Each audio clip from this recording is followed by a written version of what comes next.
A single mother in West Oakland is pushed to the edge by men in suits who treat her struggle like background noise, until a rusted shipping container by the railroad whispers of hidden consequences and a chance to reclaim dignity. If you've ever rooted for the underdog against the powerful, lean in, then subscribe, like the video, and tell us where you're watching from. Before sunrise, the cranes at the Port of Oakland knelt like giant skeletons against a silver sky. Diesel hung in the air, the bitter smell mixing with the sweetness of a bakery opening down the block. Inside the leasing office of Harborview Court, the AC hummed Too Cold for May. The floor shone like ice. The receptionist's citrus cleaner stung the nose. On a glass desk, a bowl of hard candy stared like marbles, and a printed sign read, "All complaints in writing." Anna Morales stood with her rent receipts in a trembling hand. The ink had smudged from the sweat of her night shift palms. She tried to explain the mold that bloomed behind the stove, the coughing that kept her daughter Sophia awake. The receptionist typed without looking up. Then Mason Grant arrived. Tan suit, leather shoes that didn't squeak, voice like a podcast ad. He glanced at Anna's frayed sweater, the patched elbow, and smiled as if measuring a piece of furniture that didn't belong. "You're behind," he said, though Anna's receipts insisted otherwise. His cologne was clean rain over asphalt. Also, multiple code violations give us cause to conclude your tenancy. Anna's heart sprinted. She showed her stamped money orders, pointed out the dates. Mason's grin thinned. "Our records differ," he said. He slid a paper across the glass with 2 fingers. 3-day notice. The letters were too dark, too final. Outside, a truck rattled past, its tailgate clanging, and a gull screamed overhead. In the pause that followed, the office seemed to swallow its own sound. Anna pressed her lips together as if to keep hope from spilling out. Mason looked through her, past her. The AC whispered, and the room grew quiet enough to hear the clock's indifferent tick. Anna's life had been stitched from quiet battles. She grew up in a Fresno apartment where summer heat turned walls into stovetops, and winter crept under doors like a stray cat. Her mother, Teresa, worked 2 jobs and still sang boleros while folding laundry, curling sorrow like ribbon around something small and precious. On Anna's 12th birthday, Teresa gave her a little music box, brass hinges tarnished, ballerina chipped at the ankle. "For when you forget who you are," she'd said. Years later, after Teresa's sudden stroke, the ballerina's cracked spin became a prayer Anna wound with careful fingers whenever the world felt too heavy, a song with a limp that still refused to stop dancing. In Oakland, Anna cleaned offices in a glass tower where the night smelled of lemon polish and server heat. She emptied trash for startups that replaced their slogans every odd quarter. "Move fast, be bold," one wall screamed above espresso steam. She moved slow, careful with her knees, bold enough to keep going. Sophia, 12, waited up on the couch with a blanket and a book, hair smelling like coconut oil, question always ready on her tongue. "Did the city lights look like stars tonight?" she asked. "They flickered," Anna said, setting down her lunchbox, steam of arroz con pollo climbing into the air like a blessing you can eat. Mrs. Jenkins from down the hall brought them pozole on Fridays. Mr. Green, a retired longshoreman with hands like weathered rope, fixed their loose cabinet door and refused money. In this patchwork of neighbors, Anna found proof that kindness had its own address. And though bills tapped her shoulder like persistent rain, she kept the music box on the dresser. Sometimes, after Sophia fell asleep, Anna wound it and listened to the brave, uneven melody, believing softly, stubbornly, that the song could one day straighten. The second notice came with the morning mail and the smell of burnt coffee drifting from someone's open window. "Final warning," it said in letters that felt colder than the fog. Grant Urban wanted everyone out. The talk in the stairwell was all cranes and condos, polished renderings with trees too green to be real. Mr. Green cursed under his breath. Mrs. Jenkins prayed louder. Anna tucked the paper into a drawer and felt her hands refuse to warm. By afternoon, Sophia returned from school, cheeks flushed from the long walk past the railroad. "They fenced off the lot by the tracks," she said, dropping her backpack with a thud. "But a corner is open, Mama. And there's an old container tipped on its side. I heard a noise inside, like a cat." Anna's breath tightened. "You didn't go in." "I peeked." Sophia hesitated, eyes on the floor. "There's junk. Boxes. I saw the word Harborview stamped on one. Same as our building." The word clicked against something in Anna's chest. Anger or a lock, she couldn't tell. She leaned against the sink, hands on the cool metal, the kitchen smelling of soap and onion. If the landlord lied about receipts, what else? Introspection crept in like dusk. All the time she'd made herself small to fit hallways that kept narrowing. All the letters that dared her to panic.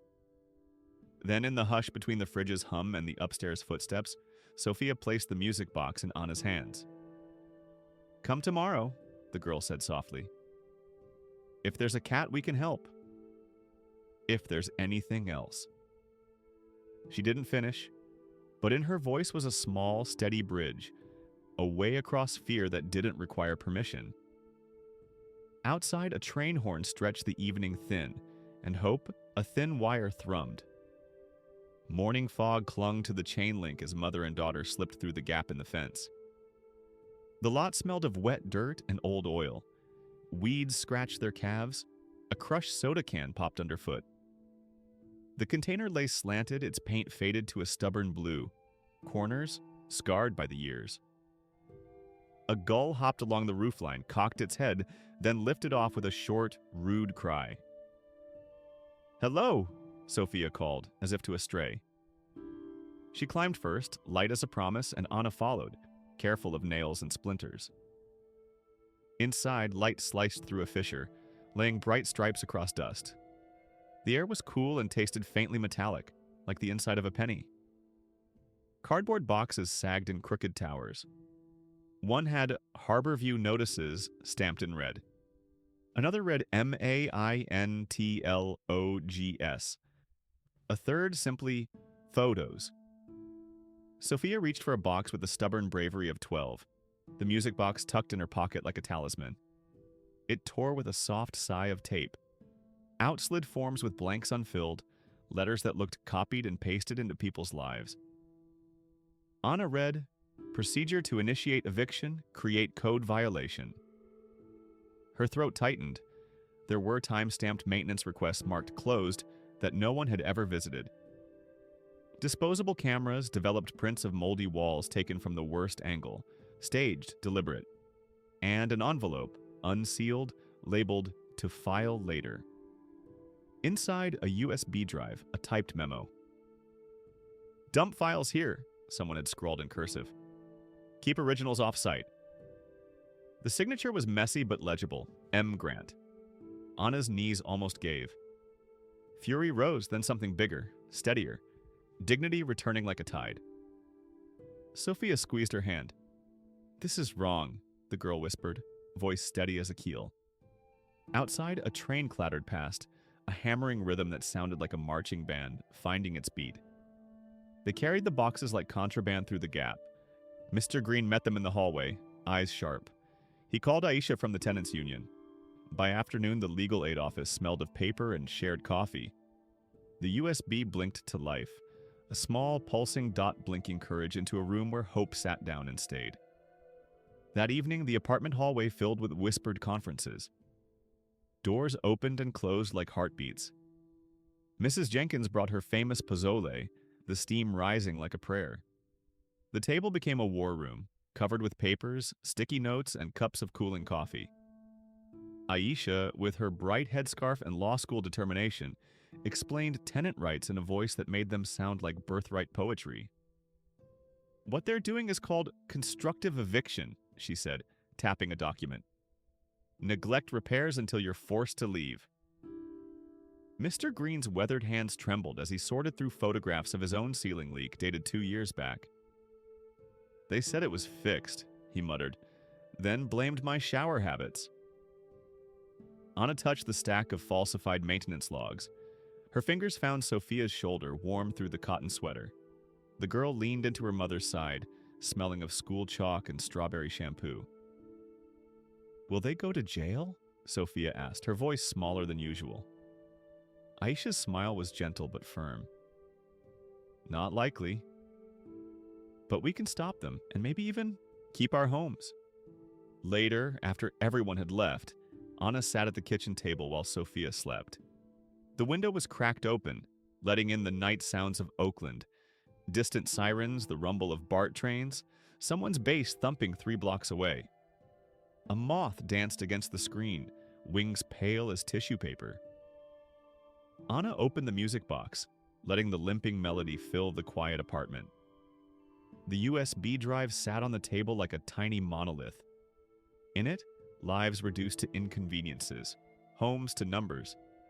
Anna remembered her mother's hands, cracked from cleaning other people's houses, still gentle when braiding Anna's hair. The apartment in Fresno where they'd hung paper flowers from the ceiling to hide water stains. How Teresa had taught her to face the world with chin lifted. They may own the building, but we own our dignity. Morning brought rain that tapped against the windows like shy fingers. Anna hadn't slept. Her eyes burned, but her mind was clearer than it had been in months. Sophia emerged from her bedroom, hair tousled, already reaching for her backpack. "You're not going to school today," Anna said softly. Sophia paused. "Are we in trouble?" "No, mi vida. We're making trouble." Anna smiled, surprised at how it felt, like slipping into clothes that fit perfectly after years of making do. They met Aisha at the community center on 14th Street. The room smelled of coffee and damp coats. More neighbors arrived, faces Anna recognized from quick nods in the hallway, now transformed by common purpose. Mrs. Jenkins brought her church friends. Mr. Green's son, a college student with bright eyes and a camera, set up a projector. The councilwoman from District 3 arrived with her assistant, notebook already open. "Show me everything," she said, and they did. Afternoon stretched into evening. Rain turned to mist, then stopped altogether.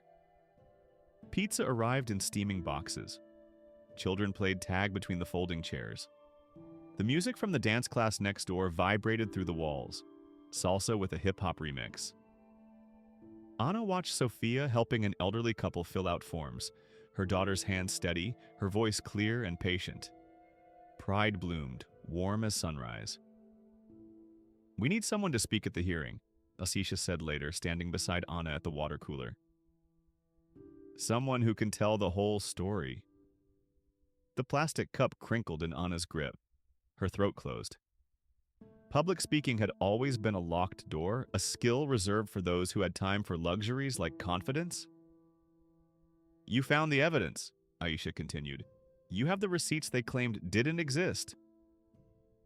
Anna watched Sophia across the room, head bent with Mr. Green's granddaughter over a map of their building, marking problem areas with colored pins.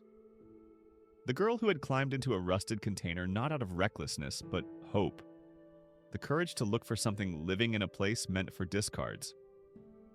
"I'll do it," Anna said, and the words felt like keys turning in long, rusted locks. The church hall on 14th Street buzzed with bodies and breath, coffee and anticipation.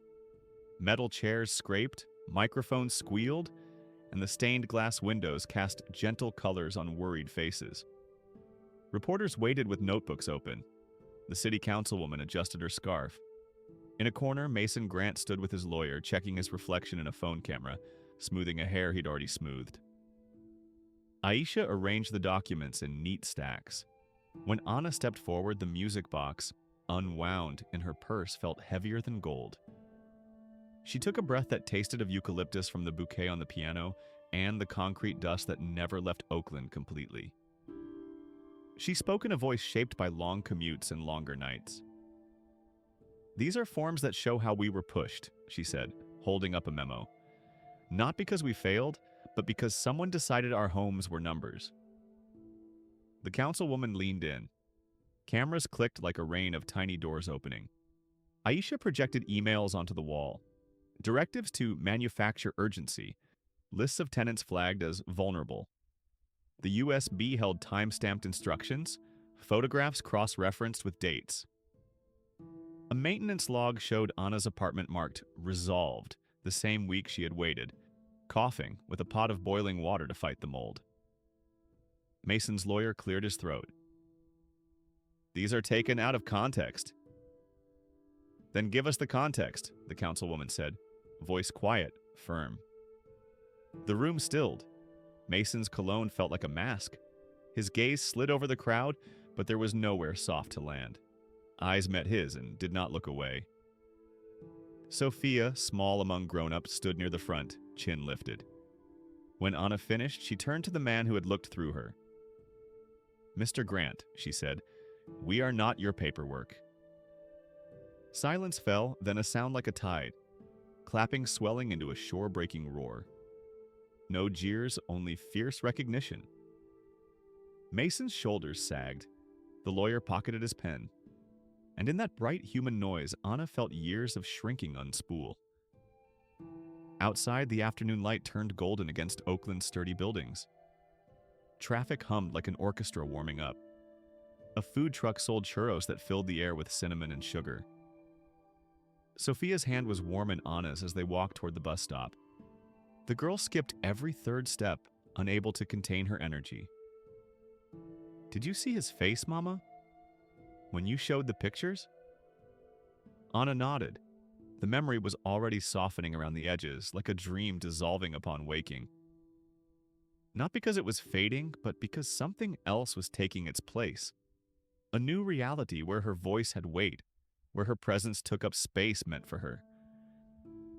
"You were so brave," Sophia continued, squeezing her hand, "like a superhero." Anna laughed, the sound surprising her with its lightness. "Superheroes don't have patched elbows." "The best ones do." They rode the bus home in comfortable silence. Outside the window, Oakland flowed, past. The lake with its necklace of lights, streets familiar as family, buildings that held stories in their bricks. At their stop, Mrs. Jenkins waited with her church group, faces bright with news already traveling faster than feet could carry it. "They've suspended the evictions," Mrs. Jenkins called, waving a paper. "Pending investigation." Neighbors poured from doorways. Someone had brought a portable speaker that thumped with bass. Mr. Green's granddaughter handed out paper cups of horchata, cool and sweet. Children played tag between adults' legs, and Anna stood in the center of it all, receiving hugs that smelled of different kitchens, different lives bound together by shared walls and shared victories. That night, sleep came like a gift. Anna dreamed of her mother, Teresa, sitting at their old kitchen table in Fresno, humming while folding napkins into birds. "See how they fly?" Teresa said, though the paper bird stayed put. "You just have to believe they can." Morning arrived with sunlight that painted the bedroom walls gold. Sophia was already up, the smell of pan dulce warming the apartment. On the radio, a reporter's voice recounted yesterday's events. In unprecedented accountability measures, Grant Urban Properties faces a full audit and tenant restitution. Anna leaned against the doorframe, watching her daughter set the table with careful precision. 2 plates, 2 forks, napkins folded into triangles. The girl looked up, a question forming. "What happens now, Mama?" Anna sat down, poured coffee into the chipped mug Sophia had painted in school. Steam rose, fragrant as possibility. "Now we rebuild," she said. "We fix what's broken. Not just the apartments, the system." Sophia nodded, wise beyond her years. "And will they let us?" "Let isn't the word, mi vida. We will do it whether they let us or not." A week later, Aisha called with news. The tenants' union wanted Anna to join as a community organizer, part-time with training. "You have a gift," Aisha said through the phone. "People listen when you speak." Anna laughed. "They listen because we had evidence." "No," Aisha's voice was gentle but firm. "They listen because you speak truth they recognize. That's rare. That's power." The word felt strange in Anna's mouth, power. Not the kind that pushed papers across glass desks or manufactured emergencies to clear buildings, but the kind that grew in community gardens, that passed from hand to hand like cherished recipes, that built bridges across fear. The first meeting she led was in Mrs. Jenkins' living room, which smelled of lemon furniture polish and fresh-baked conchas. Families from 3 buildings came, bearing covered dishes and worried faces. Anna showed them how to document repairs, how to form phone trees, how to speak with the unified voice that made city councils listen. "My mother used to say dignity isn't given, it's claimed," she told them, voice steady. Now I know she meant we claim it together. Sophia sat in the corner, the music box open on her lap, the broken ballerina turning in her brave, crooked circle. The melody filled the room like water filling cupped palms. Imperfect but precious, impossible to hold alone. A month later, the air in West Oakland smelled of jasmine and hot concrete. Notices were rescinded. Emergency repairs arrived like overdue apologies. Grant Urban signed a compliance agreement, fined and monitored. The tenants' union posted flyers about rights in stairwells that finally stopped leaking. Aisha hired Anna part-time to help new families document problems, to teach them how to keep records like armor. Newspapers printed her name. Mr. Green called her Coach. Mrs. Jenkins cried, then made extra pozole. On a Saturday, Anna and Sophia spread a blanket in Defremery Park. A brass band rehearsed in the distance, notes wobbling, then landing true. Dogs barked, joggers' shoes whispered on the path. A child's laughter bubbled from the swings. The sky was so blue it felt freshly painted. Sophia touched the music box on Anna's knee. "I used to think the dancer was broken," she said. Anna turned the key.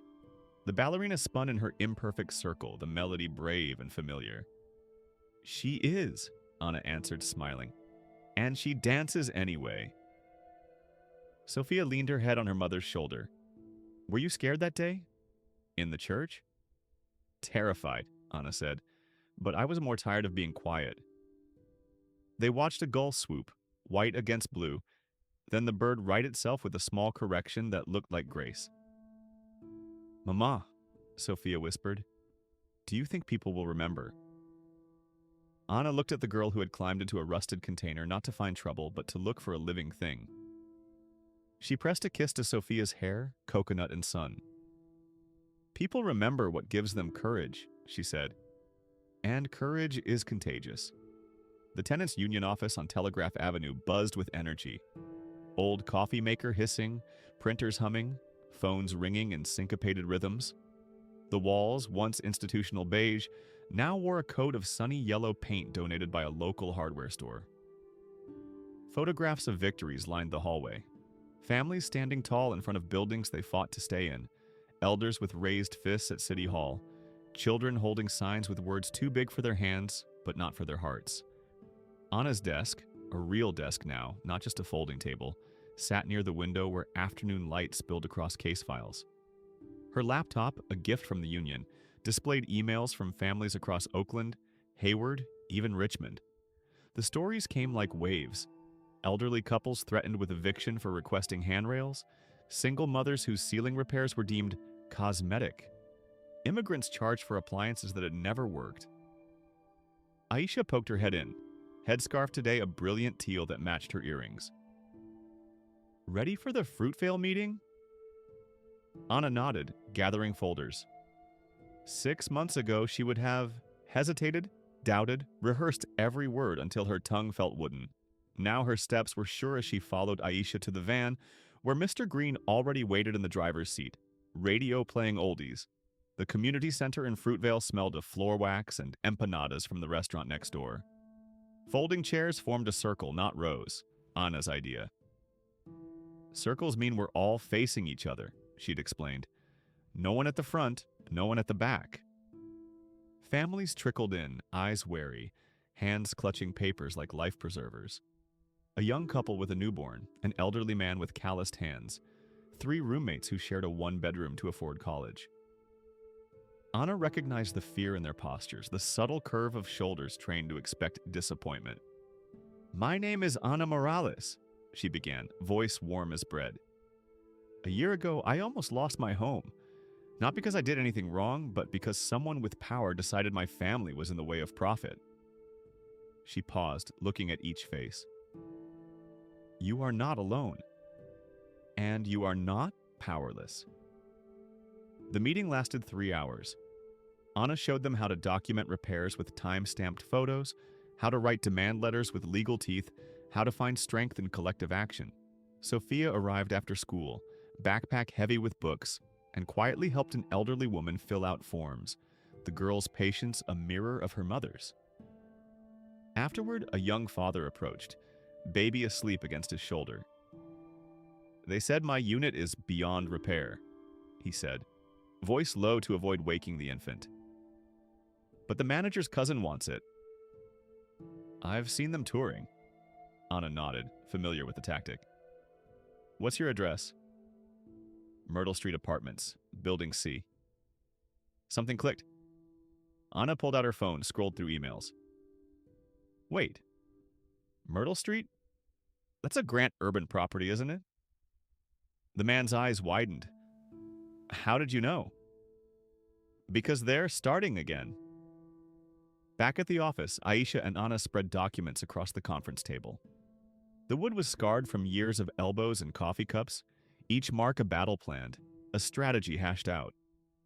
Outside, fog rolled in, softening Oakland's edges. The building creaked and settled, an old ally getting comfortable for a long conversation. 4 new complaints this week," Aisha said, sliding papers across the table. "All Grant Urban properties, all with the same pattern." Anna studied the addresses, a scatter plot across Oakland's changing neighborhoods. "They've regrouped. New tactics, same goal. They're more careful this time." No paper trail. Anna tapped her pen against the table, rhythm matching her heartbeat. "Then we need eyes everywhere. Tenant committees in every building." Aisha smiled, pride warming her features. "You want to build an army?" "No," Anna corrected gently. "A family." That night, Anna sat at her kitchen table long after Sophia had gone to bed. The window was cracked open. Night air carried the scent of someone's backyard jasmine, the distant hum of the last BART train. Her mother's music box sat open. Silent now, the ballerina paused mid-pirouette. Anna reached for her phone, opened the tenants' union group chat, typed, "Who's free to canvass Myrtle Street this weekend?" Answers pinged back immediately. Digital hands raised, neighbors she'd never met a year ago now joining her without hesitation. She closed her eyes, feeling the weight of trust settle on her shoulders. Not crushing, but steadying, like a hand on her back. When she opened them again, Sophia stood in the doorway, hair tousled from sleep. "Can't rest?" the girl asked, voice husky with dreams. Anna smiled. "Just planning?" Sophia padded to the table, bare feet whispering against linoleum. She wound the music box, its melody filling the kitchen, uneven, persistent. "Mama," she said, yawning, "remember when you used to say we were too small to make a difference?" Anna pulled her daughter close, breathed in the scent of childhood, clean cotton and the faint sweetness of growing bones. "I was wrong about that," she whispered. "We were never small, we just hadn't stood up yet." Summer heat shimmered above Oakland's asphalt, turning the city into a mirage. Street vendors sold paletas from tinkling carts, children darted through open fire hydrants, elderly couples dragged chairs onto shaded porches. In Harborview Court, the new air conditioning units hummed with unaccustomed efficiency. Mrs. Jenkins' roses, finally freed from mold, climbed her balcony railing in fragrant rebellion. Anna's phone buzzed constantly now, texts, emails, calls from tenants across the city. Her kitchen table had become command central, littered with legal pads and coffee mugs. Sophia had learned to do homework amid strategy sessions, math problems solved while organizers debated rent control amendments. The girl looked up from her tablet, face serious in the glow of the screen. There's a news article about Mr. Grant, she said. Anna leaned over her daughter's shoulder. The headline gleamed, Grant Urban Properties announces major redevelopment plan. Mason Grant smiled from the photo, suit crisp as new money, the Oakland skyline a backdrop for his ambition. The article detailed a proposal for the revitalization of 3 neighborhoods, including theirs. Public-private partnership, Anna read aloud, the words bitter on her tongue. Luxury units with affordable component. Sophia's brow furrowed. What does that mean? It means they found a new way in. The city council chambers smelled of floor polish and perfume. Wood paneling absorbed the murmurs of the crowd. Fluorescent lights cast everyone in unflattering pallor. Anna sat between Aisha and Mr. Green, Sophia beside them scribbling in a notebook. At the front, Mason Grant stood with architects and consultants, renderings displayed on easels, buildings gleaming white against artificially blue skies, trees too perfect to shed leaves. This development represents a vision for Oakland's future, Mason said, voice polished as his shoes. Jobs, tax revenue, beautification. The housing crisis requires bold solutions. Council members nodded. Someone mentioned world-class city. The mayor studied the renderings with approving eyes. Then public comment opened. Anna approached the microphone, notes clutched in steady hands. Sophia watched, chin lifted in unconscious mimicry of her mother's posture. These plans say affordable component, Anna began. But the fine print says only 15% of units. What happens to the other 85% of us? Where do we go while you build your bold solution? Mason's smile tightened. A consultant whispered in his ear. We've budgeted for relocation assistance, he answered smoothly. And current tenants will have first right of refusal. At what price? Anna pressed. The affordable units start at $1,800 for a studio. Most families in these neighborhoods make less than $50,000 a year. A murmur rippled through the chamber. Council members exchanged glances. The mayor leaned forward. Ms. Morales raises a valid point, she said. Let's see the income qualification details. Mason's team shuffled papers. The meeting stretched into evening, streetlights coming on outside the windows. Sophia fell asleep against Mr. Green's shoulder, the old man's arm protective around her. Finally, the council voted to delay approval, requesting more concrete affordability guarantees. In the hallway afterward, Mason caught Anna by the elbow. His cologne was different now, sharper with hints of cedar. His smile didn't reach his eyes.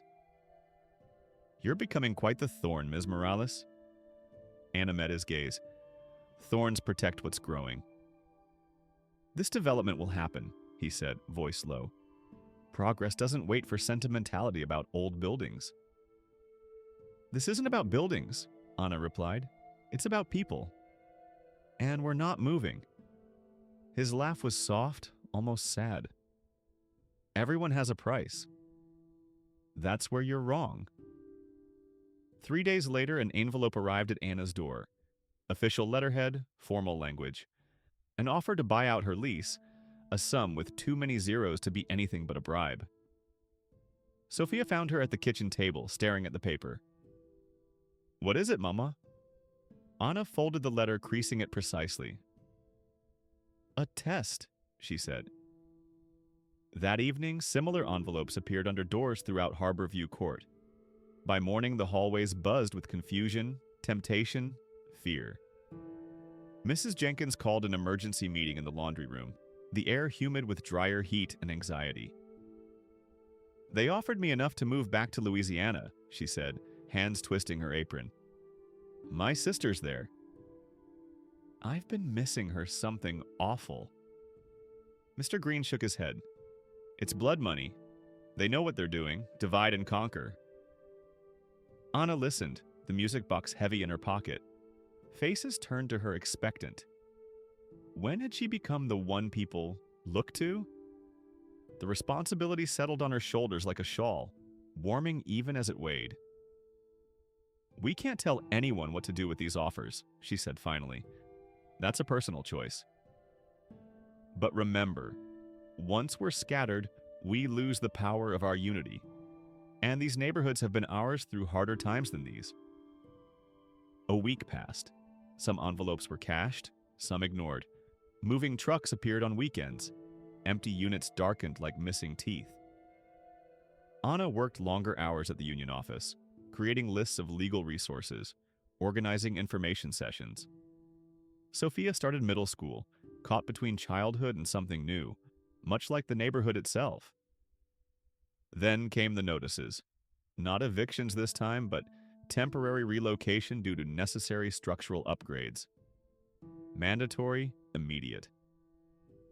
The remaining tenants gathered in Anna's apartment, the air thick with worry and the smell of Mr. Green's strong coffee. They can't force relocation without proper permits, Aisha explained, legal pad balanced on her knee. We've checked. No permits have been filed. But the letters say it's for safety, Mrs. Jenkins countered, voice trembling. What if there really is danger? Anna's phone buzzed with a text from an unknown number. She opened it to find a photo. Mason Grant shaking hands with the city's building inspector outside an expensive restaurant. The message read, "Thought you should see this. Not everyone at Grant Urban agrees with the tactics." A friend. She showed it to Aisha, whose eyebrows rose. This changes things, the lawyer whispered.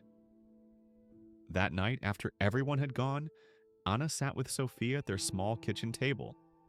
Outside, a saxophone wailed from someone's open window, notes bending around corners like they were searching for home. The girl traced patterns in spilled sugar, eyes thoughtful beyond her years. Are we going to have to leave? She asked finally.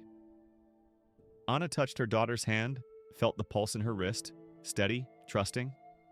Not without a fight. What if we lose? The question hung in the air between them. Anna looked around their apartment, the walls where Sophia's height was marked in pencil, the window that framed sunsets like paintings, the corner where Teresa's rocking chair still sat. Not just walls and doors, but a vessel for their lives. Places matter, Anna said slowly. But people matter more. If we stay together, neighbors, friends, our union, we can rebuild anywhere. Home isn't just where we live. It's who we fight for. Sophia nodded, wisdom settling on her like dew.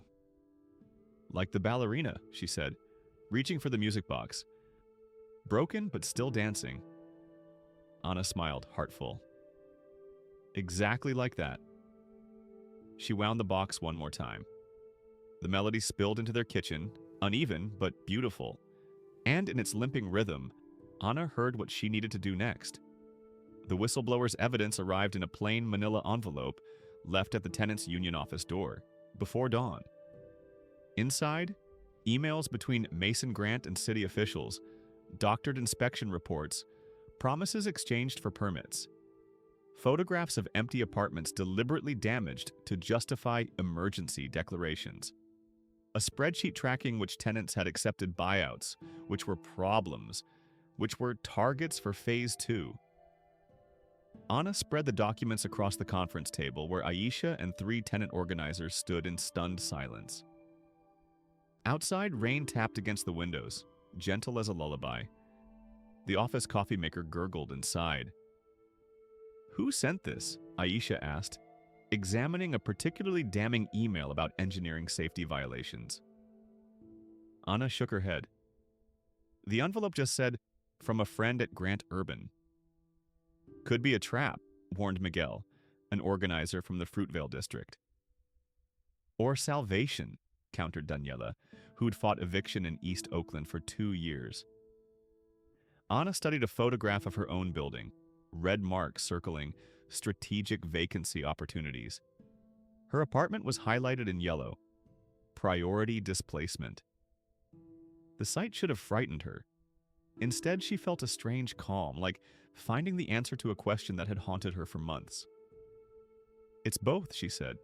A trap for Mason, salvation for us. The next week blurred into motion. Aisha contacted journalists at the East Bay Times and local television stations. Anna coordinated with tenant committees across Oakland, gathering testimonials, building a case. Sophia helped create a timeline of events, meticulous as a historian. The girl's bedroom wall, covered with index cards and red string like a detective's caseboard. "If we go public with this," Aisha warned one evening, the office empty except for them, "Grant will fight back. Hard." Anna nodded, remembering Mason's cologne, his manicured nails, his practiced smile. "He already is." The press conference took place on the steps of City Hall, morning sun turning the building's facade golden. Microphones clustered like strange flowers. Cameras blinked red eyes. Anna wore her mother's earrings and a blazer borrowed from Aisha, Sophia standing beside her in a carefully ironed dress. Behind them gathered a wall of neighbors. Mrs. Jenkins with her church group, Mr. Green and his college student son, families from a dozen buildings across Oakland, faces set with dignified determination. Anna stepped to the microphones, heart racing but voice steady. "We are here today to expose a pattern of corruption and harassment that threatens not just our homes but the soul of this city." She detailed the evidence, the cameras drinking in every word. Journalists scribbled in notebooks. Passers-by stopped to listen. Sophia handed out press packets, her young face solemn with purpose. "Oakland belongs to all of us," Anna continued, "not just those who can afford luxury condos. Not just developers who see our neighborhoods as opportunities rather than communities. We demand an immediate investigation into Grant Urban Properties and their connections with city officials." Questions flew like startled birds. Anna answered each one, no longer intimidated by cameras or microphones or powerful men in expensive suits. Behind her, Sophia smiled with quiet pride. That evening, the story led local newscasts. By morning, it had reached national outlets. Mason Grant issued a statement denying all allegations. The mayor announced an ethics investigation. 3 building inspectors were placed on administrative leave. The tenant hotline rang constantly with new stories, new evidence, new allies. 2 days later, a black SUV pulled up outside Harborview Court. A woman emerged, tailored pantsuit, silver hair in a precise bob, eyes sharp behind designer frames. She introduced herself as Eleanor Grant, Mason's mother and CEO of Grant Urban's parent company. "I'd like to speak with Ana Morales," she told Mr. Green, who stood guard at the entrance with arms crossed. Ana met her in the building's small courtyard, where Mrs. Jenkins' roses scented the air. Sophia insisted on staying, standing slightly behind her mother, chin lifted in silent solidarity. "Impressive work," Eleanor said, no preamble. "You've created quite the crisis for my son." "He created it himself," Ana replied evenly. Eleanor's laugh was brief, genuine. "True enough." She studied Ana with unexpected respect. "I've come to offer a resolution." The proposal was simple. Grant Urban would withdraw all relocation notices. Renovations would proceed in phases, with tenants housed in comparable units during repairs, then returned at the same rent. The luxury component would be built on vacant land nearby, cross-subsidizing affordable units.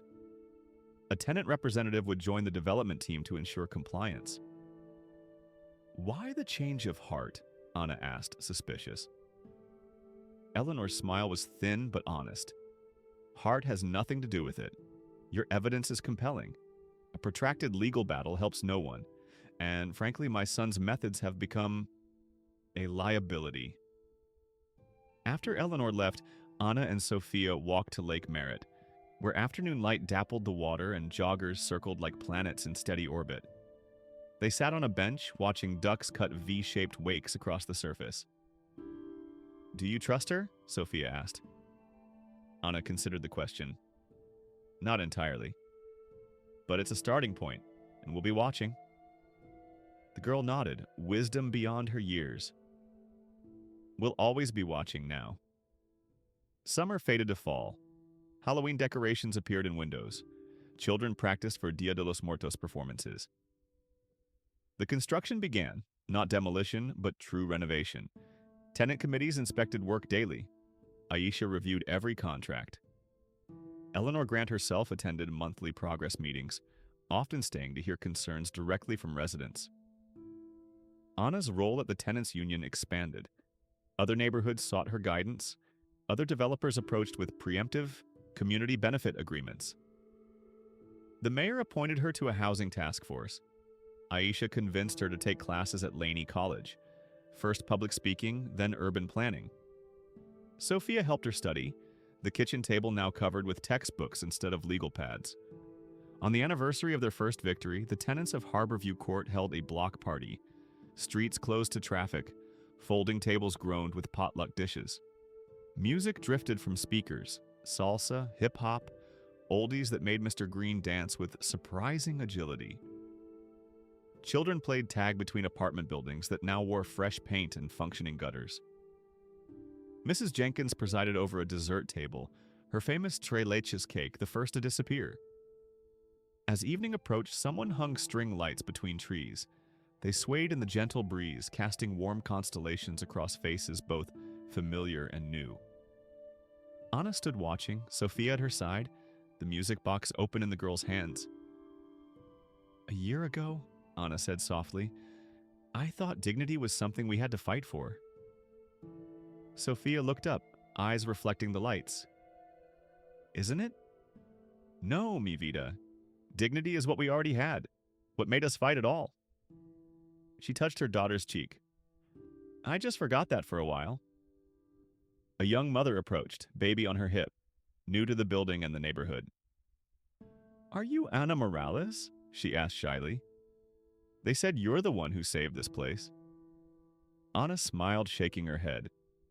"We all saved it. Together."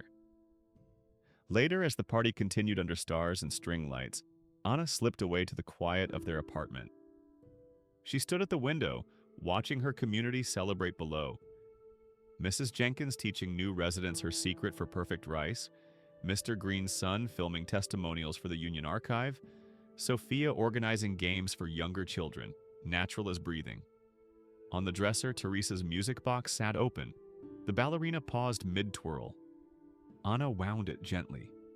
The melody spilled into the room, uneven, persistent, beautiful in its determination. She remembered her mother's words from long ago. "For when you forget who you are." But Anna hadn't forgotten. She knew now with bone-deep certainty. She was her mother's daughter. She was Sophia's example. She was her community's voice. And in a city that sometimes forgot its heart in the rush toward tomorrow, she was a memory keeper, a story carrier, a bridge between what was and what could be. Outside, Sophia's laugh rose above the music, bright as a struck bell. And Anna, listening, felt hope unfurl like a map to all the places they had yet to go together.